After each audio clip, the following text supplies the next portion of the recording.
She married a broke old trapper. He was the silent owner of a mining empire. The coffee can was on the table between us the morning she asked me why I didn't own a single good pair of boots. I looked down. She was right. The left one had a split along the welt I'd been stuffing with oiled rags since March. The leather had gone gray along the toe where it used to be brown, and the sole flapped a little when I walked on wet ground, made a sound like a slow hand clap. I told her I hadn't gotten around to it. She didn't say anything else. Just poured more coffee and went back to the window, watching the snow come off the ridge in long white veils. One of those February mornings where everything out there is blue and still, and you can't tell where the sky starts. That was our 11th week of marriage. I want to tell this right, which means I have to back up. Not far, just to the fall. But before the fall, I need to tell you about the claim. My name is Cal Drum. I have gone by that name my whole life, and I intend to die with it. I was born in 1835 on the Missouri Breaks in a house my father built out of sod and wishful thinking. He was a trapper, his father before him was a trapper, and I followed that line the way water follows a crease in the rock, not because I was told to, just because the crease was there. I don't say that to make myself sound simple. Trapping is not simple.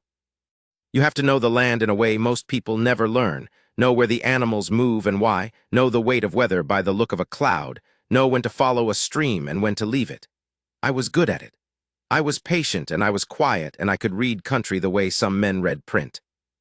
By the time I was 25, I was working the upper Bitterroot in the summer and the Clark Fork drainage in fall and early winter, running lines alone, coming into Missoula 3 or 4 times a year to sell pelts and buy supplies and sometimes sit in a saloon for a few hours so I could remember what other people sounded like. I never minded being alone. That is an honest statement, not a boast. Some men say they don't mind it, and what they mean is they've learned to tolerate it. I genuinely did not mind it. The country was enough company. In 1871, I was 28 years old and coming off a bad summer, bad pelts, bad prices, a mule that went lame in August and cost me more to nurse through than it would have to replace. And I was working a stretch of the Blackfoot River I hadn't tried before, up a side drainage that didn't even have a name on the maps I'd seen. The rock there was different, lighter colored, with a kind of greenish tinge in the seams where the water had cut down. I knew enough geology by then to know what that could mean, and I picked up a chunk of it and put it in my saddlebag, which was something I'd done before and nothing had ever come of. But this time I brought it to an assier in Missoula when I came in for the fall sale. His name was Connolly, and he was a thin man with ink-stained fingers who looked at things through a lens that magnified so much it made his eye look like the eye of a fish. He looked at my rock for a long time. Then he looked at me. Then he said, "Where did you find this?" I told him, north of the Blackfoot. He said, "How much of that formation have you seen?" I said maybe a quarter mile of exposed wall, up a draw. He didn't say anything for a moment. Then he said the word silver. He said it quietly, the way you say a word when you're testing whether it's true. I went back the next spring with 2 other men. One was a Welshman named Emlyn Price, who I'd known from Missoula, a hard, compact man who laughed too loud and worked without stopping, and was the best man to have beside you when the work was dangerous, and not a man you'd want to spend a quiet evening with. The other fellow we called Ridgeline. He was half Crow on his mother's side and half some kind of Scots-Canadian nobody was quite sure about, and he'd grown up in that country and knew it better than either Price or I did. His actual name was long and Apsaluk, and none of us could say it right, and he didn't seem to care about Ridgeline one way or the other. It was just what we called him. We staked the claim in April of 1871, and we worked it through 2 years that I look back on now with a feeling I can only describe as severe. Not bad, not good. Severe. We were underground half the time in conditions that the earth makes clear it does not intend for men. Cold that went into your joints and stayed. Air that tasted of rock and old water. The sound of the mountain pressing in from above, which is not a sound so much as a feeling in your teeth and your chest. Price sang when he worked, Welsh hymns, which I found irritating at the time and which I have thought about with something close to fondness ever since. We weren't getting rich in any visible way. What we were getting was older and thinner, and in Price's case deafer in one ear from an unlucky blast in the spring of '72. But the vein was real, and Ridgeline, who had an instinct for it, kept saying it went deep and wide, and he was right. In the summer of 1873, a man came out to look at it. He represented a company out of Boston, and he wore a coat that was too heavy for the weather and boots that were too clean for the ground, and he stood at the mouth of our shaft and looked down into it with an expression I'd describe as hunger with a lid on it. He made an offer. We counteroffered. He went back to the telegraph office in town, and 3 days later he came back with a different number. $41,000 divided 3 ways. Price bought a saloon in Butte. Last I heard of him, years later, he'd married a woman from Cork and had 4 children and was still loud and still working without stopping, just behind a bar instead of underground, which seemed about right for him. Ridgeline took his share and disappeared back into the country north of the Blackfoot, and I never saw him again, though Holt Renner told me once that he'd heard Ridgeline had bought land up on the Milk River and was running cattle and doing well. I hope that's true. He earned whatever good came to him. I took my $13,000 and change, and I went to see a lawyer named Aldrich. Aldrich was a careful, quiet man in a gray coat that I came to think of as just part of him. The same coat every time I went to his office for 30 years, worn at the elbows but always brushed clean. He had a map of Montana on the wall behind his desk and a photograph of his wife and 3 daughters on the desk itself, turned slightly so that visitors could see it, which I always thought was a deliberate thing with him, a kind of statement about what mattered. He listened without interrupting, which is the rarest skill I have ever seen in any professional man, and when I was done talking, he asked 2 questions and then told me what he thought I should do. He said you could spend it. Buy land, run cattle, build something with your name on the gate. Most men do. I said I didn't want that. He looked at me, he said, then you could put it to work. I said that was what I wanted. He said, understand that I'm a land lawyer, not an investment man. I can help you with instruments and transfers, but I won't pretend to know the market the way a banker does. I said I wasn't looking for a banker. I was looking for a careful man who'd keep his mouth shut. He smiled at that just a little. He said he thought he could manage both. He put the money into mining ventures first, not my time underground, but as an investor in claims that other men were working. He was selective about it. 2 of them paid. Then, in the early 1880s, he found a smelting operation that was undercapitalized and oversupplied with ore, and he moved a portion into that. And then in '87, when the railroad routes were still being debated and nobody was certain where the line would go, he bought land along the Clark Fork at prices that reflected that uncertainty, land that happened to sit right in the path of the most sensible gradient through the valley. He was a shrewd man, Aldrich. I don't think he was a greedy man. I think he just liked the puzzle of it, the way I liked reading country, and I had given him an unusual puzzle. A man with real money who didn't want to be known to have it, and who didn't have specific plans for it, and who trusted him completely. That kind of problem sharpens a careful man. Once a year, usually in December, I rode into Missoula and sat across from him in that cold office, and he gave me a sealed envelope with a single handwritten page inside. The page had a date at the top and a number at the bottom and a few lines of accounting between them. I read it, put it back in the envelope, put the envelope in my coat, and we talked for a few minutes about the weather and the country, and then I rode home. By the time I was 50, the number was past 200,000. By the time I was 60, it was past 300. I want to tell you that I felt something about that it changed the texture of my days or sat on me like a weight or made me feel grand and untouchable the way money is supposed to make a man feel. It didn't. I still ran my trapline. Still ate beans 4 nights out of 7. Still used the same 2 blankets I'd had for 12 years, still repaired harness by lamplight, still checked my lines in snow that came up to my horse's belly. The money was numbers on paper in a lawyer's office. The trapline was real. That is not modesty, it's just accurate. A man who has lived in his body most of his life, in weather and physical work, and the particular logic of wild country, does not easily shift into thinking about numbers as the substance of things. The only person who knew, besides Aldrich, was Holt Renner at the land office. Holt had helped facilitate one of the Clark Fork transfers. There had been a title question that required a local instrument, and I'd had to tell him enough that he could put the picture together. Holt was a discreet man. He'd been a land agent for 30 years, and he understood that the value of knowing people's business was in the keeping of it, not the telling. He never said a word to anybody, as far as I know. But he did tell me, sometime in the early 1890s, that I ought to stop eating alone. I remember when he said it. We were standing outside his office in October, one of those cold, clear Montana days where the air smells like iron and the sky is the kind of blue that looks painted. He said it matter-of-factly, the way he said everything, not with pity in it. just as an observation, the way he'd tell you a parcel had gone to deed or a survey line needed relocating. He said, "Cal, you're 60 years old and you're the most solitary man I know, and that worked fine when you were young, but a man shouldn't eat alone at the end of his life." I told him I'd think about it. He said, "Put an ad in the Standard." I thought about it for 2 years. I'm slow that way. Some things I move fast on, things with clear stakes and a clear action required.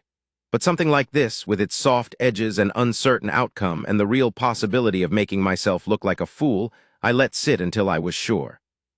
In August of 1895, I wrote the ad. I described myself accurately. I said I was 63, that I ran a trapline in the Bitterroot, that I had a cabin and a garden patch and a mule, and could provide for a woman willing to live simply.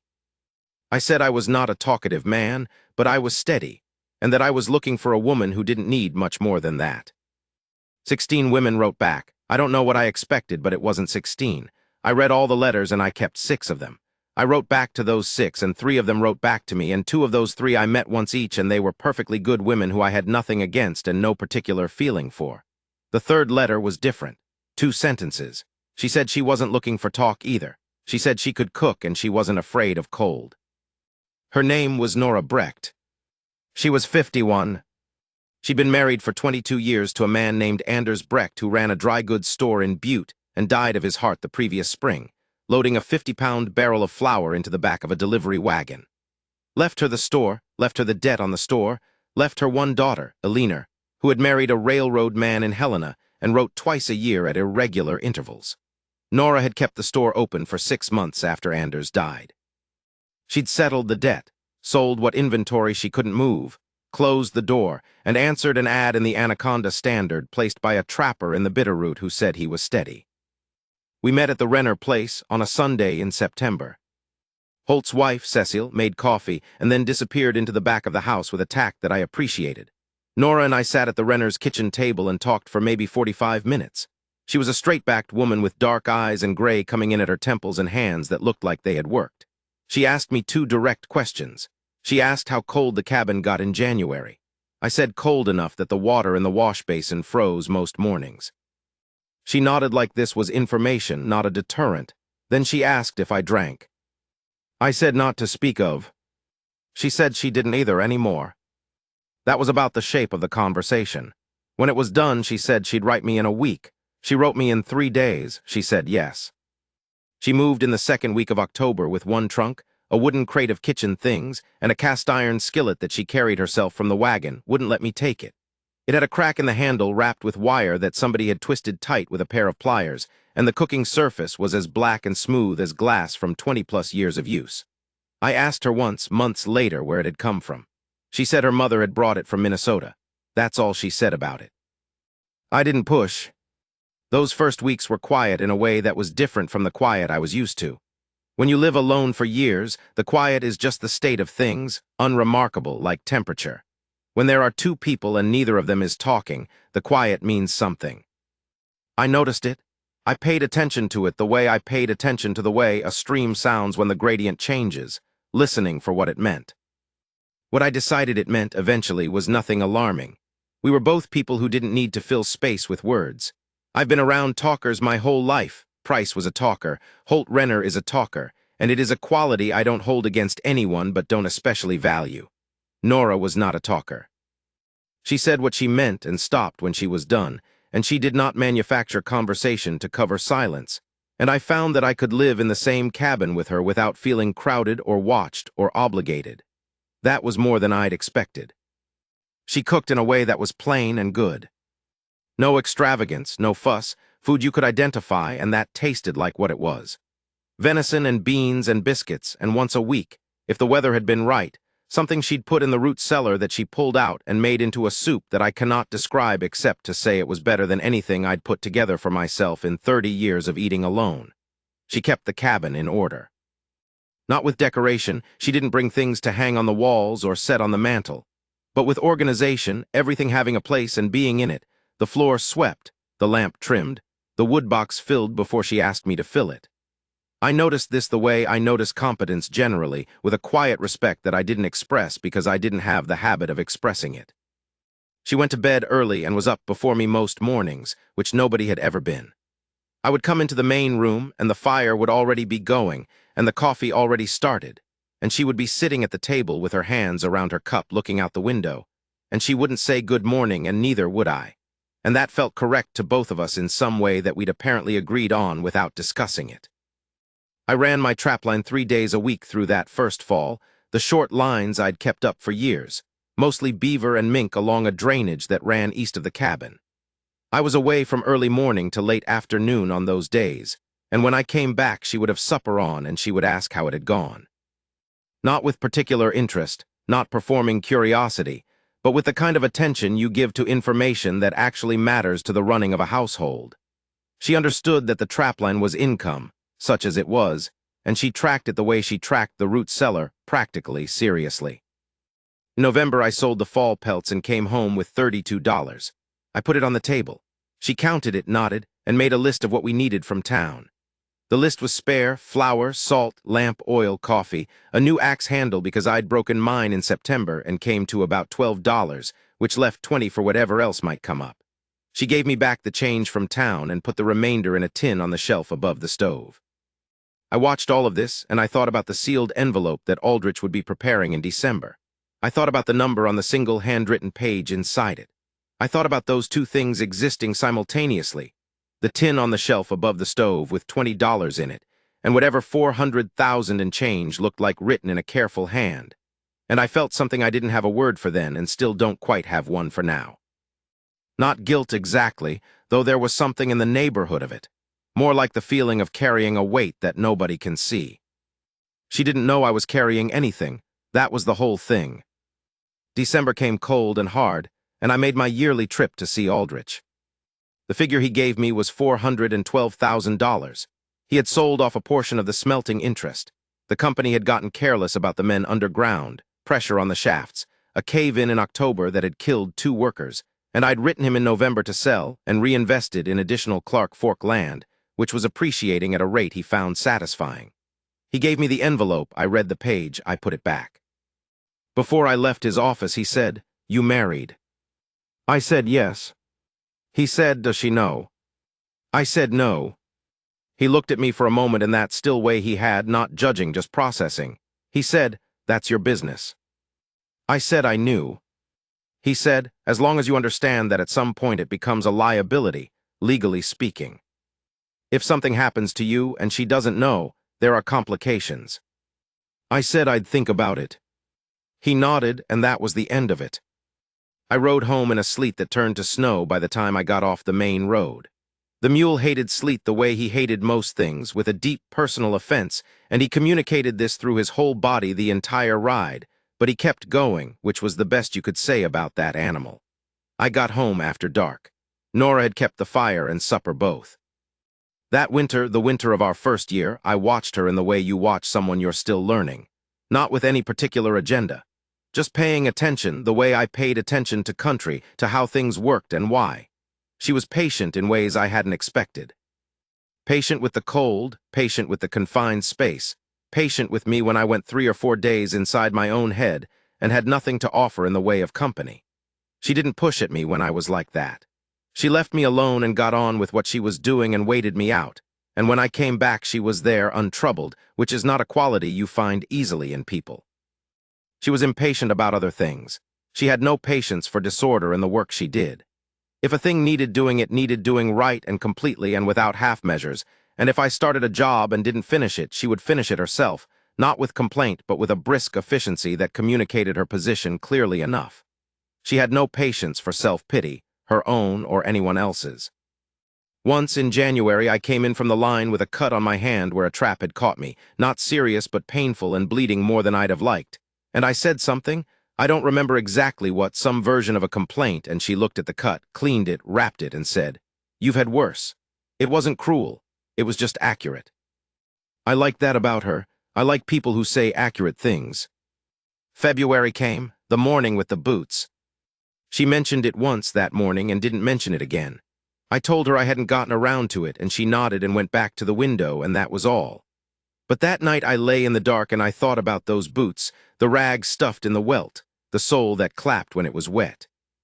I thought about a woman who had sewn newspaper into the lining of her coat to keep warm, who was working with the $32 from my November trapping and the 20 left over after the town run, who managed the tin on the shelf with a precision that told me she'd been managing tight finances for longer than this winter, who had signed on for what she understood to be a poor man's life and had not adjusted her effort accordingly, had not given a partially committed effort to what she thought was a partial situation.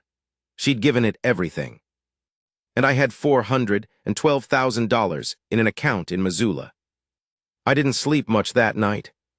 The thing I kept coming back to, the thing that kept me awake, was not the money itself. It was what the money represented, which was a version of myself that she hadn't been told about. And the question I couldn't answer was whether the man she'd married, the one she'd said yes to in 3 days and moved in with in October and spent this winter beside, whether that man was the real one or not. Because here is what I knew about Nora Brecht after 4 months. She had chosen me for what she understood me to be, a broke old trapper in bad boots who was steady and not a talker. She'd chosen that, and she was living that with full effort and no complaint. If I told her the truth, I wouldn't know any more whether she was with me or with what I had. And I had spent enough years around men, whose money made it impossible to know the difference to understand that the difference mattered enormously to me. I know that sounds like I was protecting myself. It probably was, partly. I'm not going to pretend otherwise. But there was something else in it too, which was that I wanted to know her longer before I changed the terms.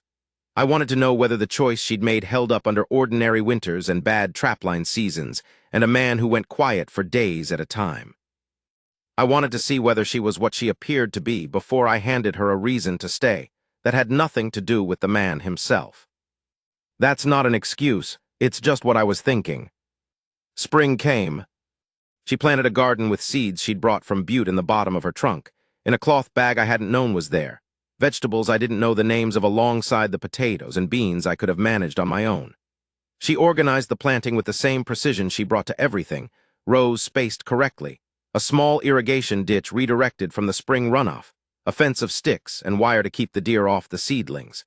I helped when she asked and stayed out of it when she didn't. The garden did well that summer. She put up 30-some jars of things in July and August, lined them up on the cellar shelf in a row, and stood back and looked at them the way I sometimes looked at a stretch of country I'd mapped in my head and gotten right. Like a thing completed correctly.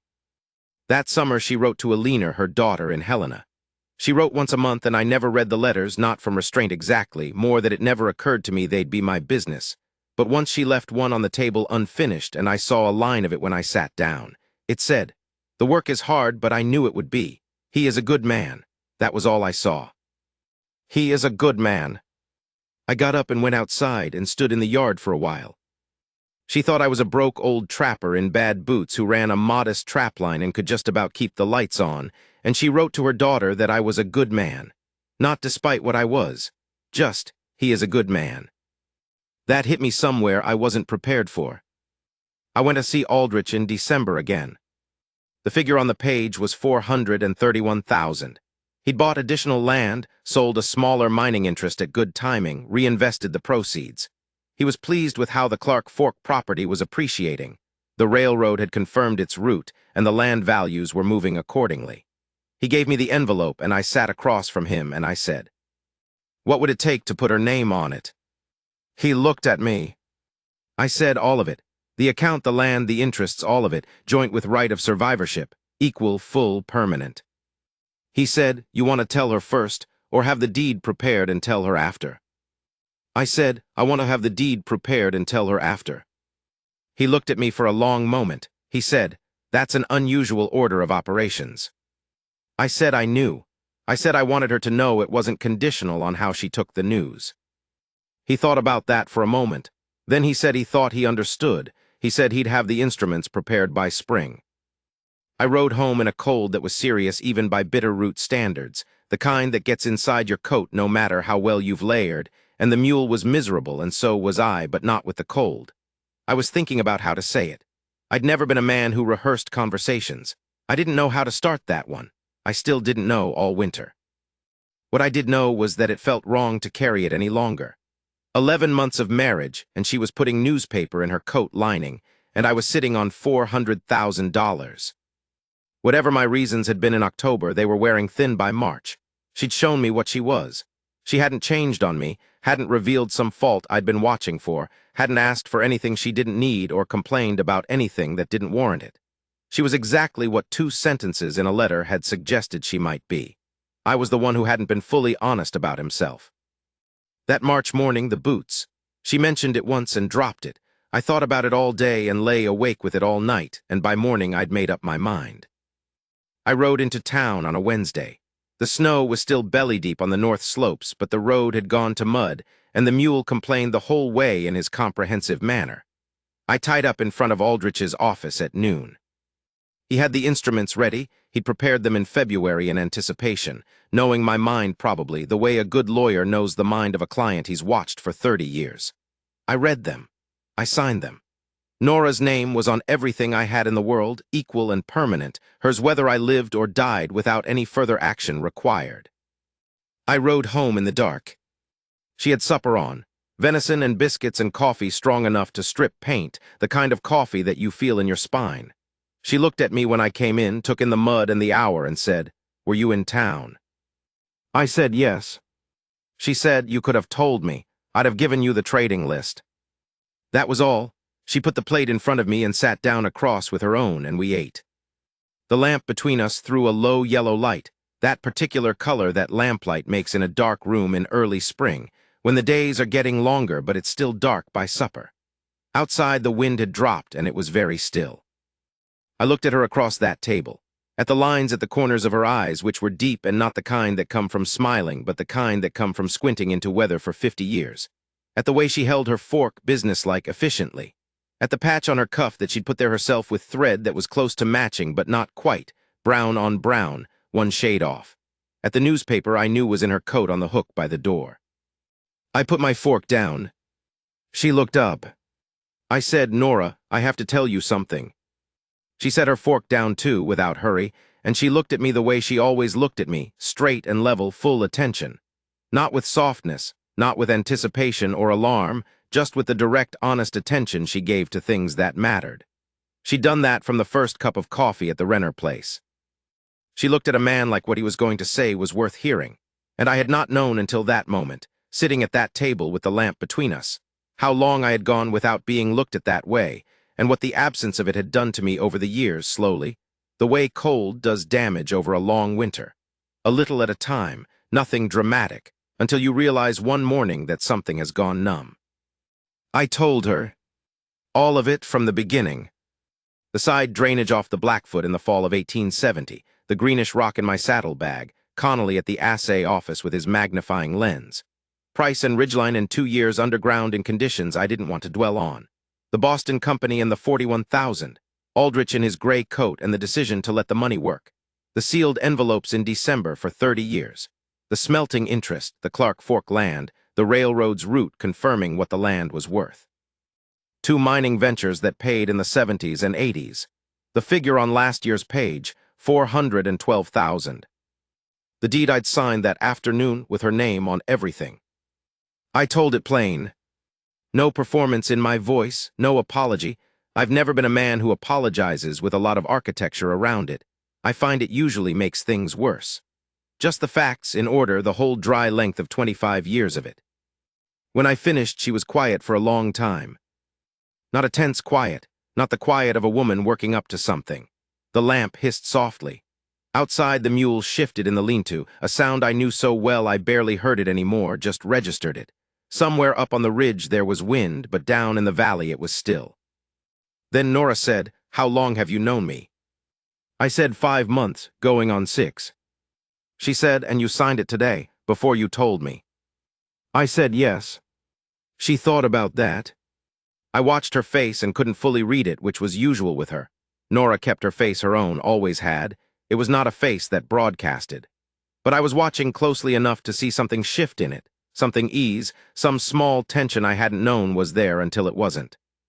She reached across the table and put her hand over mine. Not squeezing it, not holding it the way you'd hold something you were afraid of losing. Just resting her hand over the back of mine, flat and warm and steady, the way you'd set your hand on a fence post to check whether it was solid. The most practical gesture of tenderness I have ever received, and somehow the most honest. She said, "I wondered why a man your age was still wearing boots like that." I said I'd been meaning to get around to it.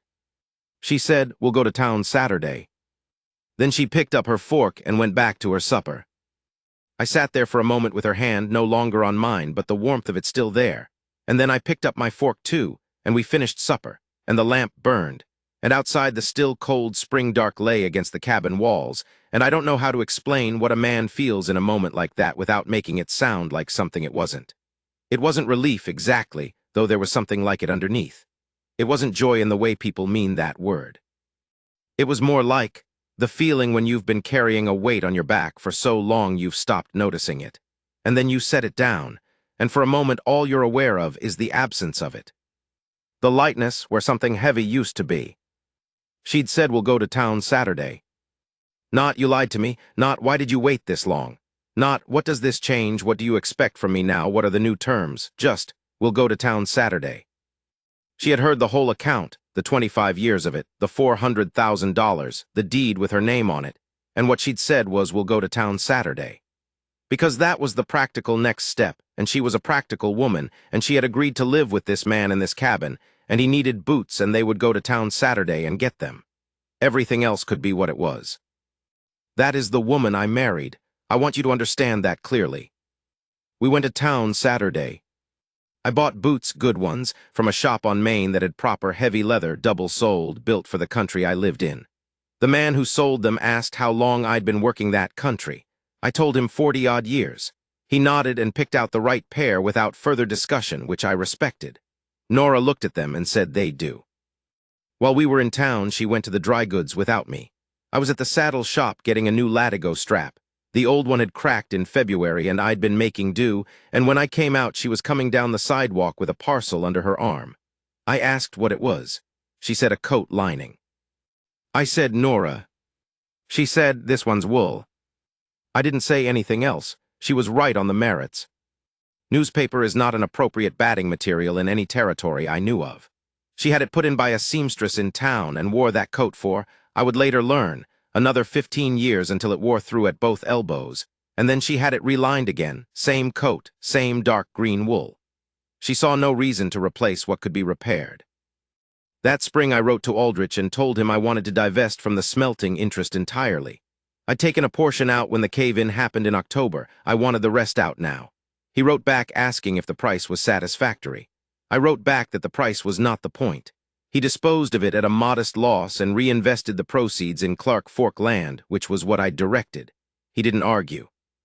That same spring, I hired 2 men from town to help me put a new roof on the cabin. The old one had been holding for years through nothing but stubbornness and my annual application of tar, and it was time. Nora did not object to the roof. She stood in the yard and watched the men work with the same expression she gave to anything being done properly, which was nothing, just quiet attention. When they were done, she thanked them and paid them. I'd left the money with her while I went to check the lines. And when I got back, she said the younger one had done good work, and the older one had done adequate work but had talked too much. I asked how much too much. She said, enough that I had to go inside. That was the first time I heard her say something that was actually funny, said completely without an attempt at being funny. I laughed, and she looked at me like she was mildly surprised by my reaction, and then slowly the corner of her mouth moved. Just barely, but I saw it. I want to tell you about the years that followed, not because they were dramatic, because they weren't. That is part of what I want to tell you. There was no dramatic transformation once she knew. We didn't become different people or start living a different life. The money made things easier in practical ways. The roof, the well, the second room I eventually added so that a leaner could visit without sleeping on a cot in the corner. But it did not change the fundamental nature of what we were. 2 people who ate supper together and didn't need to fill the silence, and respected each other's competence and found ways to be useful to each other that were never particularly romantic, but were absolutely real. She took on the financial correspondence herself after the first year. Not because I asked her to, I didn't, but because she read one of Aldrich's annual reports, which I'd left on the table one afternoon, and she asked me 2 precise questions about the Clark Fork lease terms that I couldn't answer well, and the following week she wrote to Aldrich herself. He wrote back. They corresponded for years. He told me once, when I came in for the annual meeting, that she had asked questions about the property instruments that he found genuinely interesting. He said this with the faint quality of a man who doesn't give compliments often but means them when he does. I told him I wasn't surprised. She had her own opinions about where the money ought to go and where it ought not.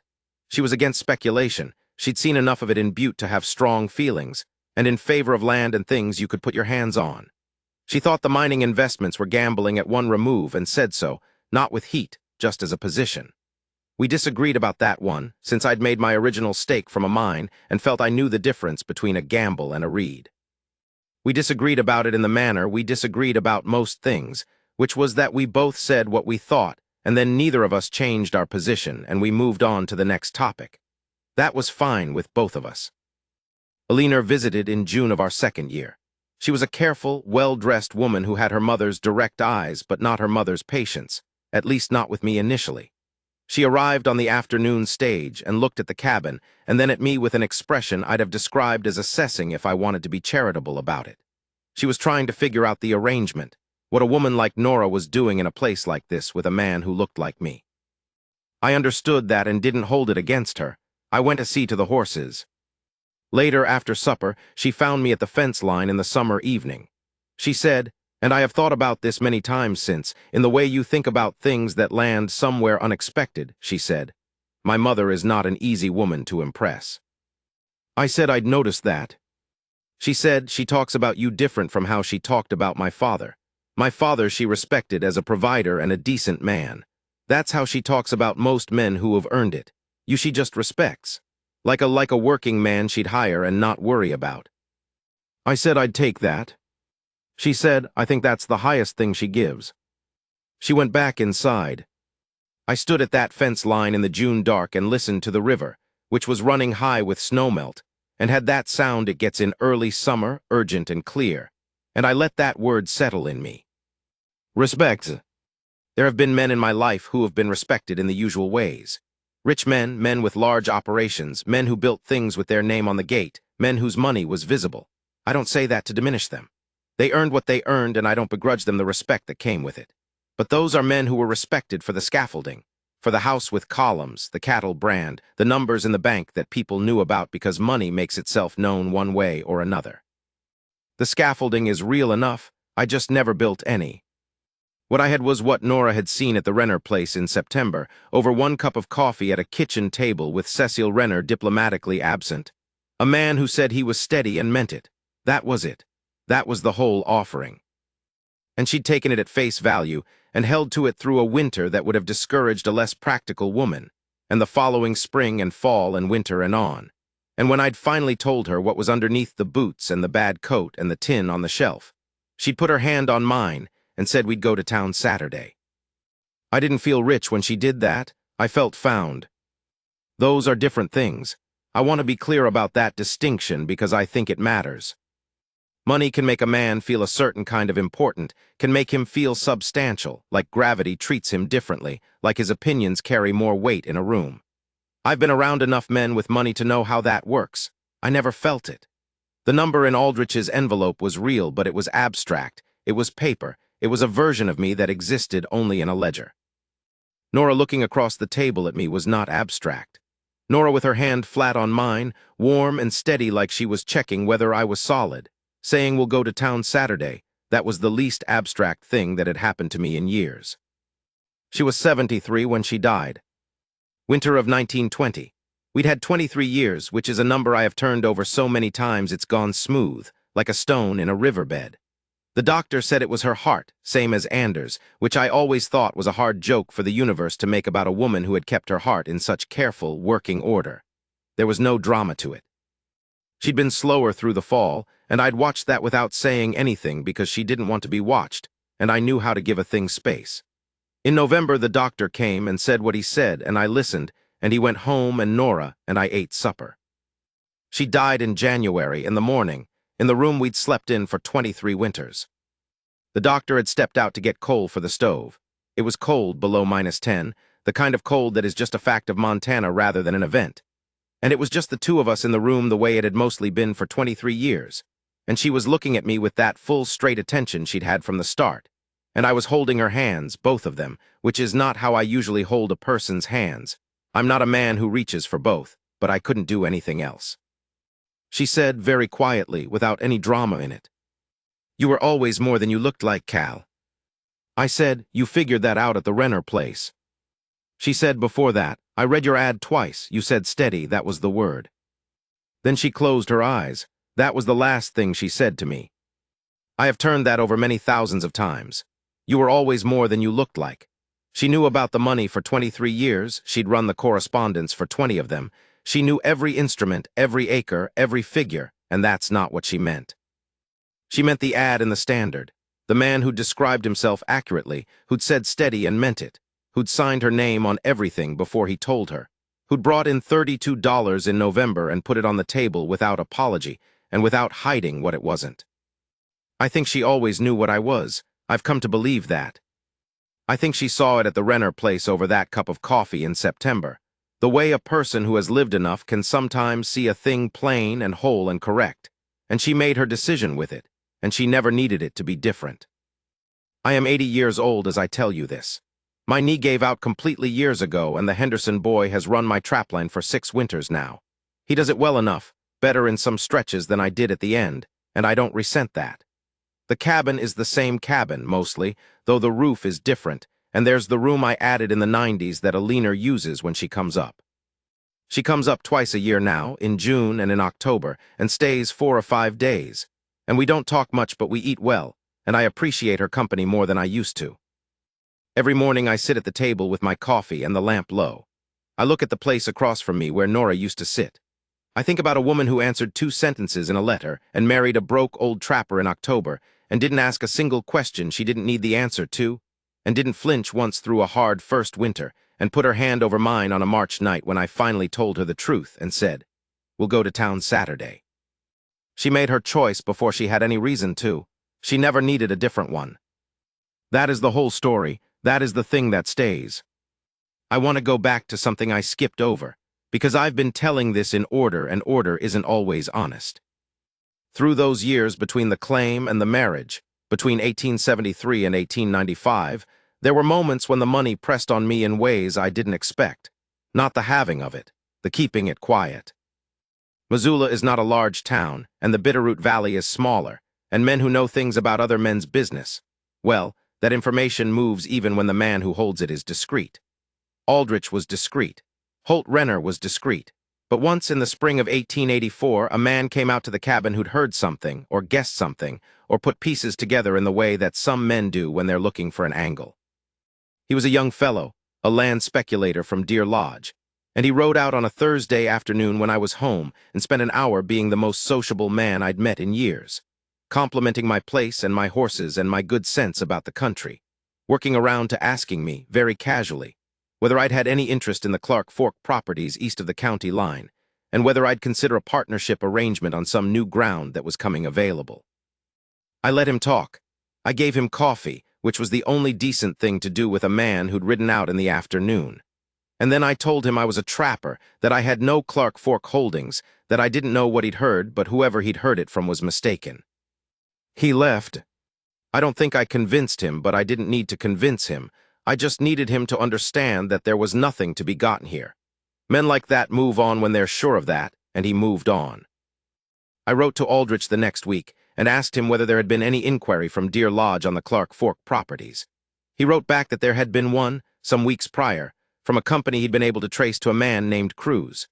He said he'd given them nothing useful and suggested we might want to be thoughtful about the filing records on 2 of the smaller parcels that had my name on them directly, rather than through the holding instrument we'd set up.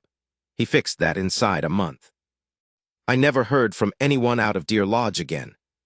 But it reminded me that the quiet I was keeping had edges on it, and that maintaining it required attention. That's a weight, too, of a different kind. The money itself was abstract, as I said, numbers on paper in a lawyer's office. The silence around it was not abstract. The silence was something I had to actively maintain, which meant I couldn't talk freely with most people, couldn't explain certain decisions I made, couldn't account for how I could afford a thing or why I chose not to afford another thing. Living in a small valley as a known quantity, the trapper, the solitary man, the one who gets by on what the pelts bring, That's a performance of a kind, not a dishonest one exactly. More like the difference between silence and a lie, but a performance nonetheless. You're playing a character that is genuinely you, but is not the whole of you, and you know it. And you have to be careful not to let the whole of you show in ways that break the performance. I was good at it. I'd been doing it long enough that it was mostly natural. But it was there underneath, always, the thing I wasn't saying. That's the other reason I'd given up on finding a woman to share the life with, somewhere in my 50s. Not just because I thought no one would want a broke old trapper at the end of things, but because I knew that any real intimacy would eventually require telling the truth, and telling the truth would change everything about how I was understood, and I was not sure I wanted to be understood differently. The trapper in bad boots was a man I knew how to be. Whatever the other version was, the man with 400,000 in a Missoula account, the man with his name on Clark Fork land, the man whose lawyer wore a gray coat and sent sealed envelopes in December. I didn't know him well enough to introduce him to anyone. Holt Renner changed my mind about that, or started to. What he said wasn't particularly profound, just that a man shouldn't eat alone at the end of his life. But the way he said it, standing outside his office in October, matter of fact, and without any softness in it, like he was pointing out a practical problem rather than making an appeal to my feelings, that got under my skin in a way that a more tender statement wouldn't have. Holt treated me the way Nora would later treat me, like a competent person who was missing an obvious piece of information and who deserved to have it pointed out plainly.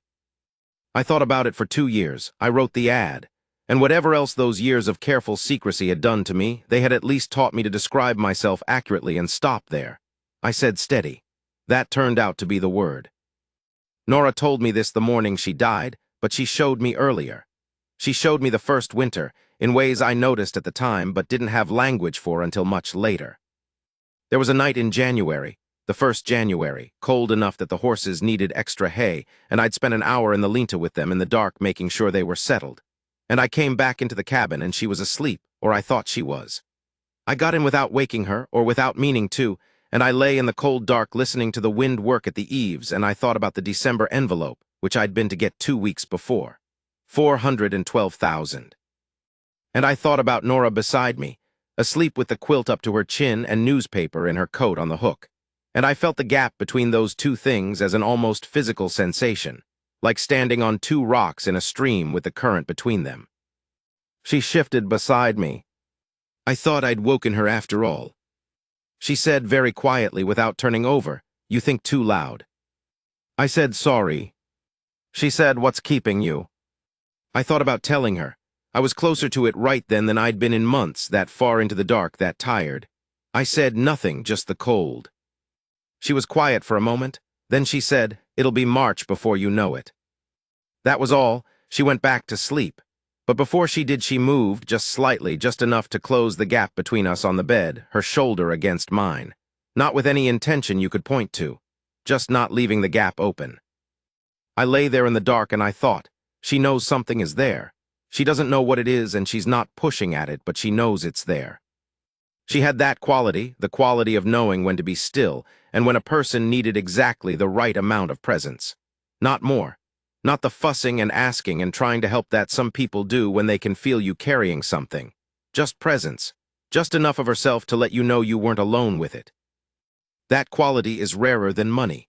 Rarer than anything I know how to put a value on. After she died, I sat with Aldrich one more time. He was old by then himself, nearly 80, and had taken on a younger partner to handle most of the work. The gray coat had been replaced, or replaced so many times it had become a succession of gray coats, one after another, which amounts to the same thing. He had kept the map of Montana on the wall and the photograph of his wife and daughters on his desk, turned slightly toward visitors. He told me he was sorry about Nora. He said he'd respected her, that she'd been one of the sharpest correspondents he'd had in 30 years of practice, which from him was a serious statement. I said she figured out the Clark Fork lease renewal terms herself in 1900, just from reading the prior instruments. He said, "I know, she wrote me about it before you did." I hadn't known that. I laughed, which surprised me, sitting across from Aldrich in that office in January, 2 weeks after Nora's funeral. He smiled at that same small smile he'd had for 30 years. I told him what she'd said, the morning she died.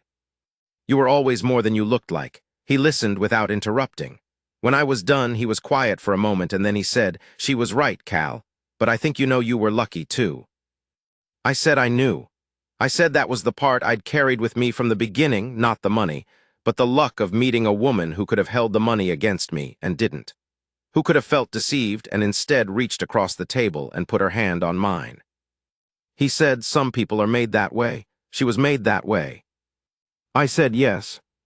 He said, "The deed stands as written.